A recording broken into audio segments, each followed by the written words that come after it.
जिस तांत्रिक के श्राप से कोई नहीं बचता था, जिसका नाम सुनते ही पूरे गांव की सांसें थम जाती थीं, उसी तांत्रिक ने एक शिष्य को देखते ही श्राप दे दिया, तू कल का सूरज नहीं देख पाएगा।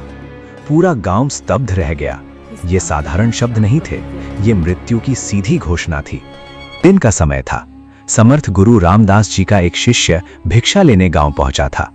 वो घर घर जाकर शांत स्वर में पुकार रहा था, समर्थ गुरु की जय, भिक्षान देही। तभी एक दरवाजा जोर से खुला। बाहर निकला एक भयानक तांत्रिक, आंखों में क्रोध, स्वर में जहर। वो घर जा, मेरे द्वार पर आकर किसी और का गुणगान करता है, कौन है ये समर्थ?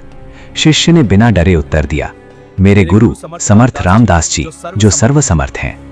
इतना सुनते ही तांत्रिक का अहंकार भड़क उठा। वो क्रोध से कांप उठा और बोला, देखता हूं कितना सामर्थ्य है तेरे गुरु में, तू कल का उगता सूरज नहीं देख पाएगा। गांव में सन्नाटा छा गया। लोग फुसफुसाने लगे, इस तांत्रिक का श्राप कभी व्यर्थ नहीं जाता। शिष्य भारी मन से आश्रम लौट आया। गुरुदेव मुस्कुराकर बोले, भिक्षा ले आया? शिष्य की आंखें भर आईं। वो कांपती आवाज में बोला, गुरुदेव, भिक्षा में अपनी मृत्यु ले आया हूं। सब कुछ सुनकर भी गुरुदेव शांत रहे और बोले, अभी पूरी रात बाकी है, चिंता मत कर। रात्रि आई। गुरुदेव ने कहा, मेरे चरण दबाओ और याद रखना, चाहे जो हो जाए चरण मत छोड़ना। रात का पहला पहर। तांत्रिक ने सोने चांदी से भरी देवी भेजी। देवी बोली, ये सब ले लो। शिष्य ने दृढ़ स्वर में कहा, देना है तो यहीं आकर दीजिए, मैं गुरु चरण नहीं छोड़ सकता।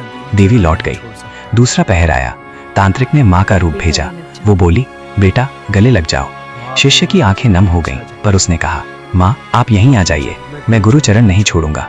माँ का रूप भी असफल रहा। तीसरा पहर आया। यमदूत प्रकट हुआ, गरज कर बोला, चल तेरी मृत्यु का समय आ गया। शिष्य गरजा, काल हो या महाकाल, मैं गुरु चरण नहीं छोड़ूंगा। यमदूत भी लौट गया। सवेरा हुआ, पक्षी चहचहाए, सूरज उगाया।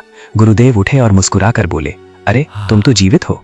शिष्य चरणों में गिर पड़ा, आंसू बहते हुए बोला, जिसके सिर पर गुरु का हाथ हो, उसे मृत्यु भी छू नहीं सकती।